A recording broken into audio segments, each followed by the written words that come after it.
Halo, selamat malam rekan-rekan yang saya kasih dalam nama Tuhan Yesus. Kembali bersama dengan saya Feby Timotius dari Bara Digital Ministry. Malam hari ini kita akan kembali belajar kebenaran firman Tuhan dan bagaimana teman-teman sudah melewati satu bulan di bulan Januari, bulan pertama di tahun 2025 ini. Apakah ada tantangan?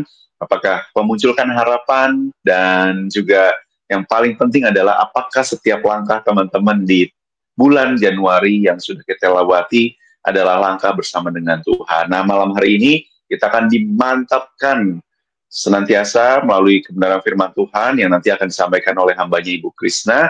Sertakan Tuhan di setiap langkahmu. Jadi, jangan skip dan terus pantengin dari awal hingga akhirnya sehingga kita belajar bersama-sama. Kita berdoa. Tuhan Yesus, terima kasih malam hari ini kesempatan yang indah kembali untuk kami bersama-sama mendengar dan juga kami rindu untuk bersama-sama melihat bagaimana setiap langkah yang sudah dan sedang dan akan kami jalani. Kami rindu Engkau bersama dengan kami dan kami bersama dengan Engkau. Berkati hamba-Mu, Ibu Krisna yang akan menyampaikan firman Tuhan malam hari ini dan kami semua yang bersama-sama belajar. Di dalam nama Tuhan Yesus kami bersyukur dan berdoa. Amin. Selamat malam Bu Krisna, saya persilahkan Bu. Baik, terima kasih. Ya, senang sekali pada malam hari ini bisa kembali berjumpa dalam program Bara Digital Ministry yang tentunya akan memberkati setiap kita yang mendengarkannya supaya kehidupan kita semakin benar, ya, semakin benar, semakin kuat ketika memang ada banyak hal yang harus kita hadapi. Makanya tema saat ini bagaimana pentingnya kita menyertakan Tuhan di setiap langkah hidup kita. Kenapa sih kita mesti menyertakan Tuhan? Yang pertama pastinya kita harus akui diri kita ini penuh dengan kelemahan. Diri kita penuh dengan kelemahan, penuh dengan keterbatasan. Jadi kita harus menyertakan Tuhan yang maha tidak terbatas, ya. Dia tidak terbatas oleh ruang dan waktu dan dia punya kuasa yang luar biasa, bahkan dia mampu untuk senantiasa membuat kita yang lemah ini bisa kuat, menyempurnakan kita yang tidak sempurna ini di dalam menjalani hari-hari kita ke depan. Ini sudah masuk di bulan yang kedua di tahun yang baru 2025, ya. Jadi pentingnya kita menyertakan Tuhan karena pertama kita ini mengakui keterbatasan kita, kelemahan kita. Kelemahan kita itu termasuk ya pikiran kita terbatas. Kalau mau ngomong ya kita itu kadang-kadang ada bodoh juga gitu ya. Kadang-kadang kita maunya sendiri, sok yakin. Padahal kita nggak pernah tahu apa yang akan terjadi hari esok. Kita nggak pernah mengerti besok itu akan terjadi apa dengan kehidupanku, bagaimana aku ini nanti ke depannya, nggak ada satupun yang memahami. Kita hanya bisa berusaha, dan yang terlebih lagi dalam usaha itu jangan mengandalkan kekuatan sendiri, tapi kita menyertakan Tuhan. Firman Tuhan saya bacakan dari Yakobus, pasal yang ke-4, ya, ayatnya yang ke-13, di sana dikatakan, jadi sekarang, hai kamu yang berkata bahwa hari ini atau besok kami berangkat ke kota Anu dan di sana kamu akan tinggal setahun dan berdagang serta mendapatkan untung. Itu ayat 13 gitu ya. Jadi ada rencana untuk kalau kita mau pergi ke suatu tempat menjalani bisnis kita pengen untung, di sana akan berapa lama. Tetapi firman Tuhan, kalau kita baca selanjutnya di ayat 14, kita ini tidak ada yang tahu. Bahkan hidup kita hanya seperti uap. Artinya hidup kita itu hanya singkat. Sementara betapa kita sangat disayangkan kalau tidak melibatkan Tuhan. Makanya dalam setiap langkah hidup kita, sertakan Tuhan. Dalam setiap planning, rencana kita, sertakan Tuhan. Supaya apa? kita dipenuhi dengan hikmat Tuhan. Kita yang terbatas diberi kekuatan yang tidak terbatas. Kita yang kacap kali merasa pintar, makanya sebetulnya di sini juga firman Tuhan itu mengingatkan kita jadi orang jangan sombong, ya. Kadang-kala kita, planning mau menikah, ya, nanti mau beli rumah di sini, nanti konsep pernikahannya seperti ini, boleh, ya, punya rencana apapun boleh, tetapi bagaimana kita menyatakan Tuhan? Sehingga saya sebagai seorang konselor, kadang-kala menemui pernikahan yang gagal, yang ribut, yang konflik, kemudian mereka mengatakan, saya salah pilih, Bu. Udahlah, ini nasib saya.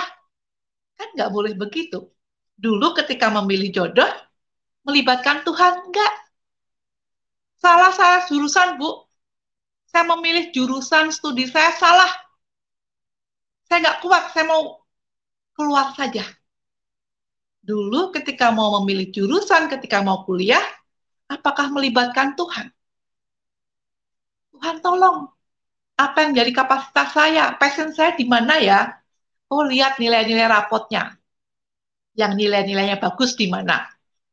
Oh, saya memang senang di bidang ini. Tolong saya Tuhan, saya menyukai bidang ini, saya mau belajar hal ini. Jangan cuma mau-maunya sendiri, atau mungkin mau orang tua. Ini maunya mama, papa sih, Bu, saya nggak suka. Tapi mereka harus, saya mengambil ini. Saya udah marah-marah. Adanya cuma konflik, tidak melibatkan Tuhan. Padahal kalau kita menyertakan Tuhan dalam setiap langkah kehidupan kita, keuntungannya Pak. Yang kedua adalah kita ini memiliki ketenangan. Ketenangan ketika nanti ada kesulitan, kita bisa memperoleh kekuatan dari Tuhan. Kita tahu kemana mencari jawabannya. Dengan melalui apa? Caranya gimana? Doa. Yang merenungkan firman Tuhan.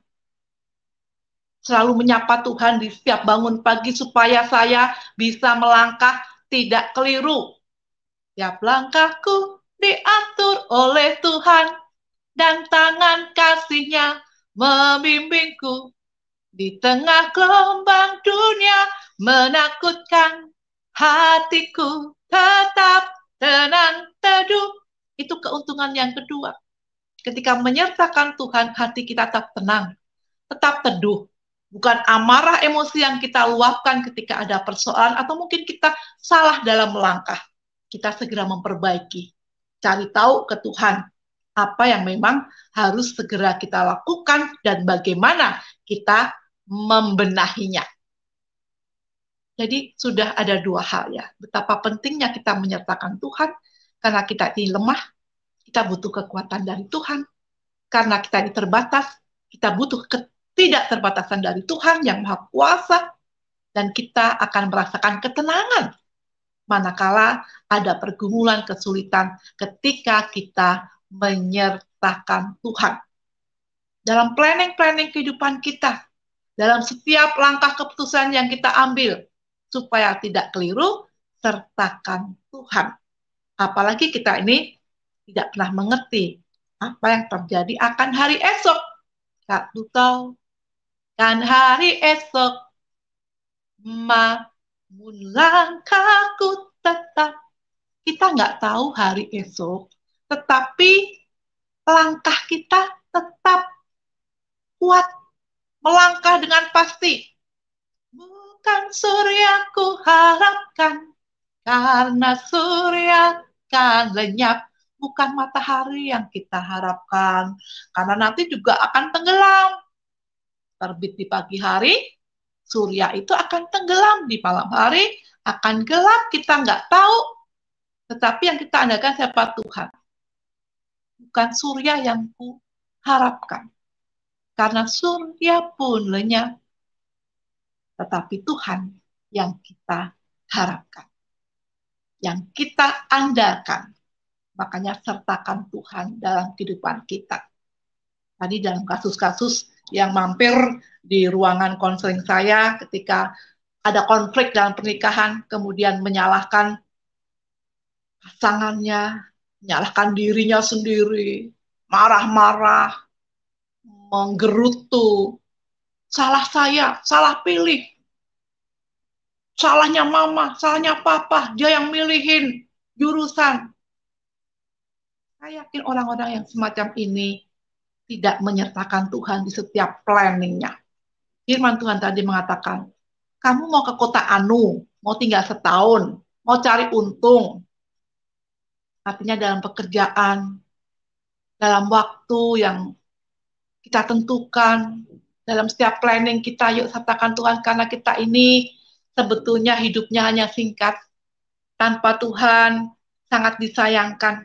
Tanpa Tuhan kita keliru dalam melangkah. Salah besar ketika kita tidak menyertakan Tuhan.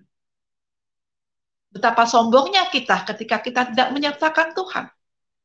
Makanya kemudian kadang-kala pernikahan konflik, pekerjaan juga bermasalah, korupsi, seenaknya sendiri, sikut sana, sikut sini, menyalahgunakan kewenangan kita, atau ketika kita kuliah kita mogok, tidak sampai selesai, ogah-ogahan.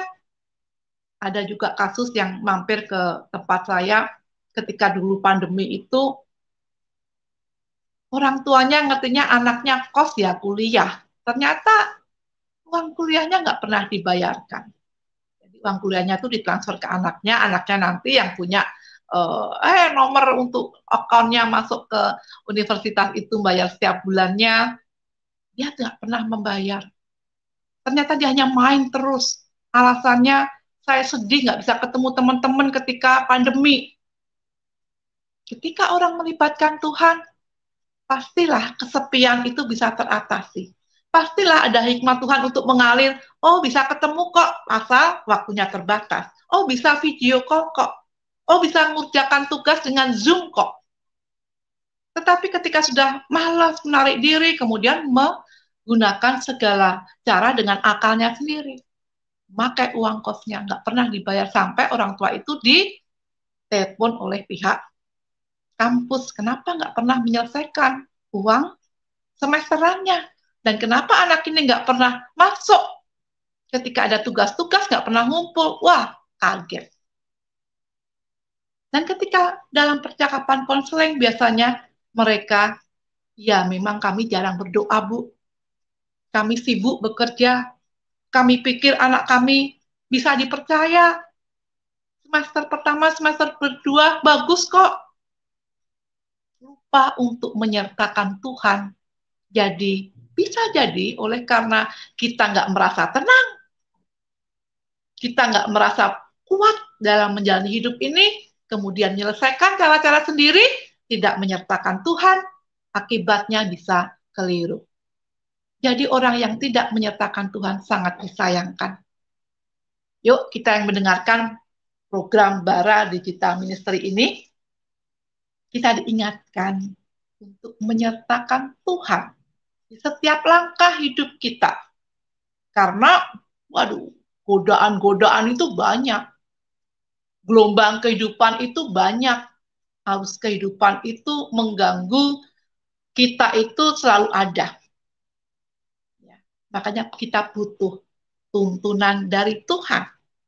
Butuh penyertaan dari Tuhan di dalam menjalani hidup kita.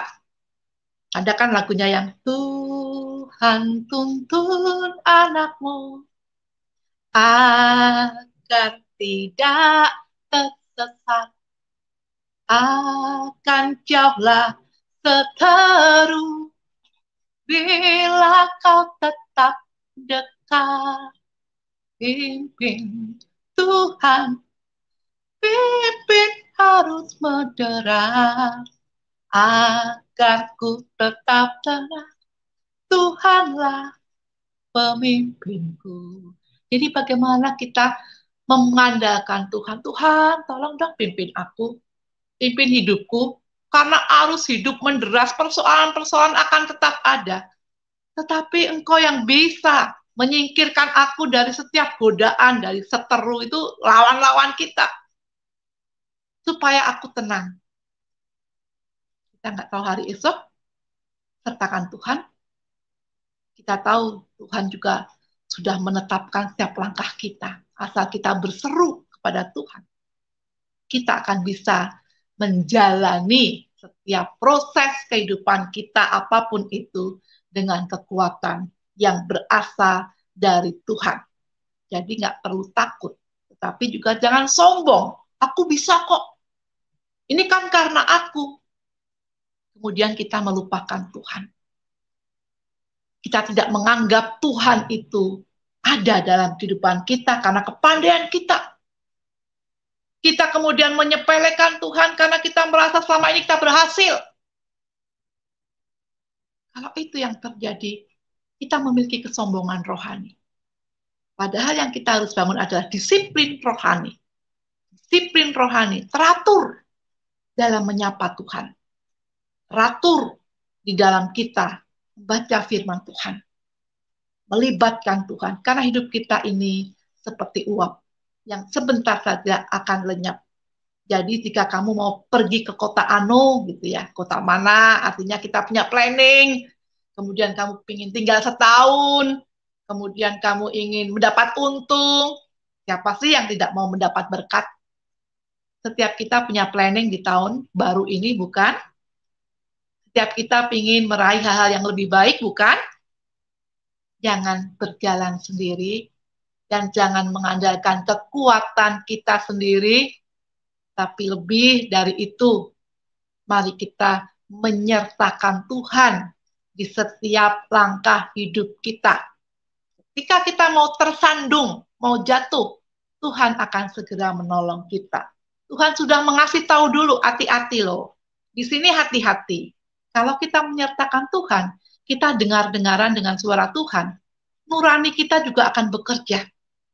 Jangan marah, jangan membantah, diem dulu, nanti tambah ramai loh. Tenang dulu, jangan emosi yang dikedepankan. Dalam tinggal tenang ada kekuatan, kamu bisa bijaksana menghadapi masalah anakmu. Jangan menghakimi dia. Coba kamu juga introspeksi. Mungkin itu juga ada andil dari kamu. Kalau kita menyertakan Tuhan, kita menjadi orang yang tidak reaktif. Kita menjadi orang tapi yang responsif.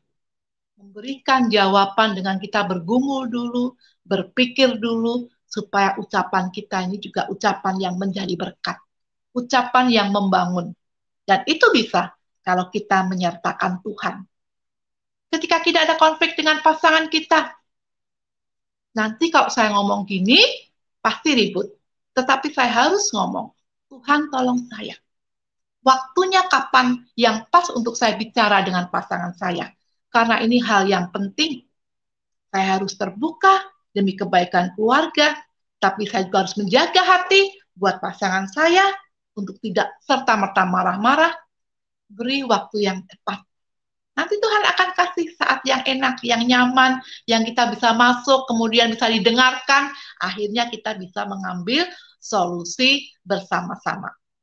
Jadi ada banyak sekali keuntungan ketika kita menyertakan Tuhan di setiap langkah kita. Ketika ada kegagalan, kita nggak mudah menyerah. Kita bangkit lagi, move on lagi. Kita nggak menyalahkan orang kanan kiri, menyalahkan situasi. Kita tidak menyalahkan, oh warna hujan sih ya, makanya ini semua yang hadir pada sedikit.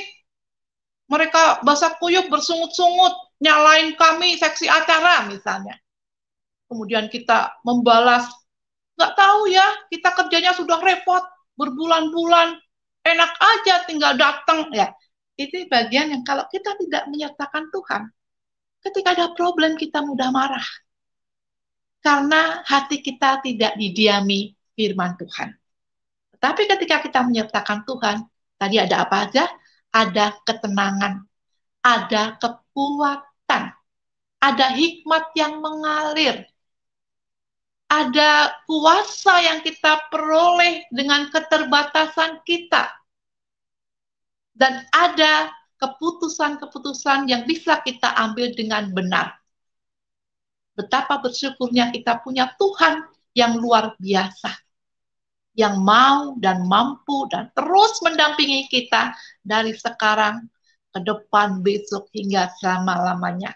Jadi andalkan Tuhan, sertakan Tuhan, di setiap langkah hidup kita, supaya kita tidak salah mengambil keputusan, kita tidak mudah memiliki emosi yang negatif, supaya kita justru beroleh ketenangan, sukacita, dan kehidupan kita bisa berdampak banyak, menjadi berkat bagi banyak orang, dan demi kemuliaan nama Tuhan. Kiranya firman Tuhan pada malam hari ini menjadi berkat buat setiap kita. Kita diingatkan untuk jangan mengandalkan kekuatan kita sendiri, tetapi kita melangkah bersama Tuhan. Sertakan Tuhan di setiap langkah hidupmu. Terima kasih, Tuhan Yesus memberkati. Amin. Terima kasih Bu Krisna malam hari ini. Luar biasa ya ketika kita juga diajak bukan saja melihat apa yang jadi prinsip kebenaran firman Tuhan, tapi juga dalam praktek kehidupan kita sehari-hari, dan juga tadi menyampaikan tantangan-tantangan yang terjadi di keseharian, dan ini betul-betul relate ya, atau dekat dengan setiap kita, kehidupan kita. Nah Bu, pertanyaannya adalah apa yang harus kita lakukan sebagai seorang yang merasa sudah sangat melibatkan Tuhan, nah, tapi ternyata hasilnya itu tidak seperti yang diharapkan atau ya terasa mengecewakan, Bu? Ya, kita harus ingat bahwa mengikut Tuhan itu tidak selamanya mulus, gitu ya. Kalau ada lagu yang jangan menyerah, gitu ya, kita nggak boleh menyerah. Ya, jalan hidup ini nggak selalu rata, tetapi penyertaan Tuhan selalu ada.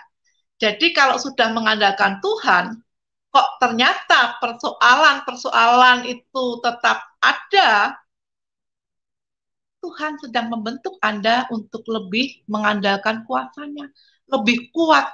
Ya, jadi persoalan-persoalan itu membuat Anda semakin cakap. Tapi kan capek, Bu. Saya lelah, kok kayaknya percuma ya. Menurut Anda, makanya kadangkala kok orang-orang yang nggak ikut Tuhan aja itu pada gemuk-gemuk, firman Tuhan kan gitu ya. Kayaknya bersenang-senang terus mereka. Tetapi kok kami yang mengandalkan Tuhan kok menderita? Bukankah Tuhan juga menderita? Pahami itu dulu. Tuhan kita juga menderita. Kepada kamu kupanggil bukan hanya untuk menerima berkat, bukan hanya untuk selamat, Filipi 1 ayat 29, tetapi juga untuk menderita. Menderita bersama Kristus. Jadi Tuhan juga tahu ketika Anda menderita atau punya pergumulan, masalah, Tuhan tahu kok Anda itu kuat. Atau dia juga rindu Anda semakin menyapa dia lebih dan lebih lagi. Tapi kemudian Anda juga akan dikuatkan untuk menyelesaikannya. Kalau di dalam firman Tuhan, Ayub itu kan Tuhan mengizinkan juga ya untuk menguji kesetiaan kesalehan Ayub. Semua boleh kamu ambil. Tapi satu, nafas jangan. Berarti nafas itu dalam otoritas Tuhan. Mungkin Tuhan sedang mengizinkan kita juga untuk dibentuk semakin kuat. Iman kita, kepribadian kita, karakter kita, makanya butuh sabar. Ya. Tuhan nggak meninggalkan Anda. Walaupun Anda banyak pergumulan, ingat, kasih Tuhan tetap ada, tidak pernah berubah, penyertaannya pun tidak pernah berubah. Mungkin justru dengan pergumulan yang ada, Tuhan mau Anda semakin menunjukkan siapa yang ada dalam diri Anda, yaitu tidak pernah berubah adalah Kristus yang harus Anda tunjukkan. Begitu. Baik, terima kasih untuk jawabannya, Bu. Nah, ini kalau saya singkat dengan dua pertanyaan tapi jadi satu, Bu. Ketika apa sih perbedaan antara orang yang dalam tanda kutip sekedar berdoa, kan mungkin sudah dapat atau sudah terbiasa begitu ya, Bu, untuk menyampaikan pergumulan dalam doa sebelum mengambil keputusan, dan mereka yang benar-benar melibatkan Tuhan dalam proses pengambilan keputusan itu, lalu kadang-kadang kan tetap ada rasa ragu, Bu. Takut ketika rasanya kayaknya pimpinan Tuhan tuh arahnya tidak sesuai dengan apa yang saya rencanakan begitu dalam hidup. Nah, ini bagaimana, Bu? Ya, pastinya manusiawi ya, manusiawi.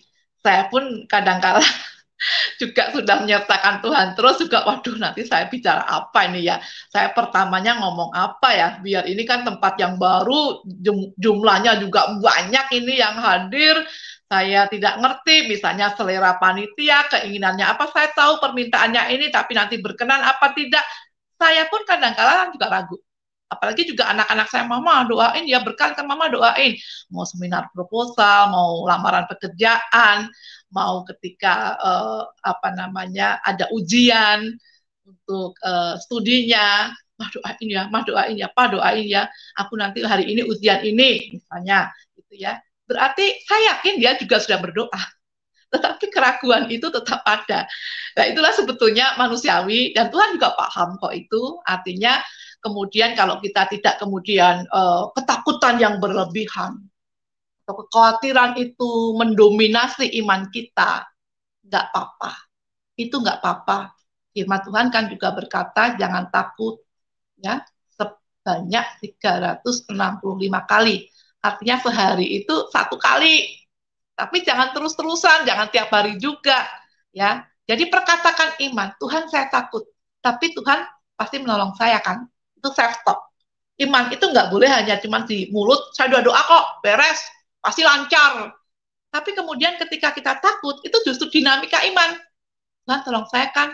Ternyata ketakutan itu begitu kelar masalahnya, begitu kelar ujiannya, wah ternyata bisa, aku lulus, wah aku ternyata bisa menyelesaikan, malah ini ada untung lagi misalnya. Nggak nyangka masih sisa sekian uangnya, padahal tadi takutnya aku kekurangan loh. Dulu saya ketika anak saya Dinda itu mau lahir tahun 2003, ya kami di Tangerang di rumah sakit besar gitu ya, yang sangat di dekat kami tinggal di Modern Land gitu ya, itu sudah diminta untuk sesar. Tapi mertua saya bidan, dia mengatakan, Nek, nggak ada masalah-masalah, nggak usah sesar, ya orang-orang di pedalaman juga pada lahir semua itu anaknya, Krisna, kamu harus banyak jalan aja, jalan terus, muter-muter jalan. Jadi pagi hari jam 6 harus sesar, saya nggak datang. Saya takut, suami juga nggak berani mengganggu emosi saya, sudah terserah kamu saja, jalan terus. Pindah rumah sakit. Pindah rumah sakit, ada yang menunjukkan di sini bagus gitu, walaupun biasa kecil, coba gitu ya. Benar, kalau di rumah sakit A yang besar tadi saya bisa sekian juta gitu ya. Begitu di rumah sakit yang kecil, saya kemudian keluar flag ditangani, dokter saya ternyata waktu itu pas mau naik haji. Jadi adanya cuma bidan. Bu, mau nggak dengan bidan? Saya ingat mertua saya bidan juga nolongin banyak orang, selamat. Saya mau. Ya, saya mau. Dan lancar. Akhirnya itu yang saya bilang tadi ya. Tadinya uangnya pas hanya untuk di rumah sakit besar, ini sisa banyak. Dan saya kasih satu lembar yang menjagai bidan-bidan karena shift malam dan shift pagi tumpuk. Jadi bertemu ketika saya melahirkan, saya kasih hadiah lah satu lembar, nggak saya sebutkan ya. Artinya kita nggak pernah tahu yang menurut kita mungkin itu masalah besar, ketakutan. Justru akhirnya loh kok aku bisa kayak gini ya, ini berkat Tuhan. Saya bisa memberi berkat, saya bisa di ruang VVIP, VVIP ya, luas sekali dan makannya itu dikasih untuk batang 4 orang. Padahal kami masih punya anak Dandi itu 5 tahun, papahnya artinya sisa-sisa lah dengan begitu yang harusnya di rumah sakit satu kelas 3. Itu tuh kesaksian yang kadang-kala kita menurut kita itu, aduh ini gimana ya, takut sekali. Tapi kalau mengandalkan Tuhan, Tuhan tolong saya kan, pasti Tuhan tolong saya. Saya mengandalkan Tuhan, Tuhan nggak akan kecewakan saya kan. Saya juga berusaha loh Tuhan. Dari awal kan saya mengandalkan Tuhan. Jadi saya mau lihat kuasa-Mu. Saya mau lihat mujizat-Mu. Itu boleh diperkatakan ketika Anda sungguh-sungguh menjalankan cinta dan kesetiaan Anda pada Tuhan. Begitu. Wah, terima kasih. Sebenarnya tadi mau tanya bagaimana, adakah pengalaman, ternyata Ibu sudah cerita. jadi terima kasih sekali, ini memberkati Ibu. Ketika kami bicara ini kan kadang-kadang ya banyak keraguan ya, dan betul secara manusia siapapun kita, strata sosial, bagaimana pendidikan itu tetap tidak membuat kita terbebas dari itu, sehingga saya merasa ketika Ibu cerita, iya ya, sampai di titik memang Tuhan izinkan supaya kelemahan itu ada, supaya kita terus bergantung sama Tuhan. Nah Bu, sebagai penutup, Ketika teman-teman sudah mendengar pembahasan ini yang juga sangat baik ya, apa langkah pertama atau mungkin ada langkah-langkah yang bisa diambil setiap orang untuk mulai serius nih, untuk menyertakan Tuhan dalam setiap seluruh aspek kehidupannya, Bu? Silakan, dan nanti saya persilakan juga menutup dalam doa, Bu. Baik, baik. Baik, jadi pertama-tama yuk kembangkan terus disiplin rohani Anda. Artinya disiplin rohani itu ya Anda mengutamakan Tuhan supaya terkoneksi. Keintiman Anda dengan Tuhan itu selalu ada, itu namanya Anda menyertakan Tuhan. Melalui doa Anda, melalui Anda merasa rendah, apa ya istilahnya rendah, bukan rendah diri, tetapi memang Anda merasa tidak mampu. Yuk kita merendahkan hati kita. Ya, merendahkan hati kita di hadapan Tuhan. Tuhan, tanpa Engkau saya nggak bisa. Makanya saya rindu sepanjang hari ini Engkau yang memimpin langkahku, pekerjaanku, tugas-tugasku. Apapun yang aku buat Tuhan, mari Engkau besertaku. Engkau di depanku, di sampingku, mengelilingi aku. Dengan kita berdoa, merendahkan hati kita, merendahkan diri kita di hadapan Tuhan, supaya nggak ada kesombongan, kalau berhasil itu saya, jadi itu yang terpenting. Bilang ke Tuhan dalam doa kita dengan segala kerendahan hati kita. Kita baca firman Tuhan, supaya tahu langkahnya yang itu memberikan hikmat pada kita. Kita menyuarakan hal-hal yang membuat sukacita. Kalau Anda bisa bernyanyi, bernyanyilah. Saya paling suka menyanyi karena setiap kata buat saya itu besar sekali manfaatnya, dampaknya. Saya ini penyanyi kamar mandi, ya nggak apa-apa gitu ya. Ya, tapi juga di kamar tidur. Kami jalan-jalan di ruang makan. Kalau Anda bisa memuji Tuhan, itu malaikat surga juga bersorak. Itu mendatangkan berkat, sukacita sepanjang hari itu. Jadi disiplin rohani itu aja deh, dikembangkan. Melalui doa, baca firman, pujian. Tebarkan kebaikan kepada setiap orang di setiap harinya. Tersenyum, menyapa kanan kiri. Pagi Pak, pagi Dinda, pagi Dandi. Kalau anak-anak kami ada kesulitan apa yang mau didoakan, kita doa sama-sama juga. Sebelum mereka beraktivitas, ini ada berkat Tuhan, mari kita syukuri. Jadi belajar mensyukuri berkat-berkat Tuhan. Belajar menebarkan senyuman, kebaikan, dan yang pasti disiplin rohani tadi itu nomor 1. Mari semoga kita dengan tips yang singkat ini bergairah menjalani hidup kita. Karena sekali-kali Tuhan tidak pernah meninggalkan kita. Dia menyertai kita. Kita berdoa. Kami bersyukur memiliki Allah yang sangat peduli kepada kami. Kami bersyukur memiliki Tuhan yang tidak pernah meninggalkan kami. Terima kasih Tuhan. Firman-Mu berkata, sekali-kali aku tidak pernah meninggalkan Engkau. Mari datang kepadaku. Aku akan menuntun langkahmu. Yang letih lesu aku akan memberikan kelegaan kepadamu. Mengandalkan Tuhan dalam hidup kami. Meminta penyertaan Tuhan dalam kehidupan setiap langkah kita adalah hal yang penting. Betapa bodoh dan kelirunya kita kalau kita tidak melibatkan Tuhan. Karena kita tidak pernah tahu hari-hari kita, tapi Tuhan tahu. Dia akan memberikan kelegaan, sukacita, kekuatan kepada setiap kita yang lemah ini. Mari Bapak Ibu Saudara, sertakan Tuhan setiap langkah hidup kita. Ampuni keberdosaan kami ya Tuhan, dan terus pakai program Bara Digital Ministry ini menjadi berkat buat banyak orang yang letih lesu menjadi kuat bersemangat karena di dalamnya ada Tuhan yang menolong dan hadir di setiap program kami. Ini doa kami yang kami naikkan dengan penuh iman di dalam satu nama yang berkuasa, Tuhan dan penebus kami, Yesus Kristus. Amin. Amin. Sekali lagi terima kasih untuk Bu Krisna, malam hari ini sudah menjadi saluran berkat buat kita semua. Terima kasih untuk atensi dan kebersamaan teman-teman saya, Feby dan Bu Krisna, serta kerabat yang melayani balik layar kami undur diri. Tuhan Yesus berkati kita semua. Amin.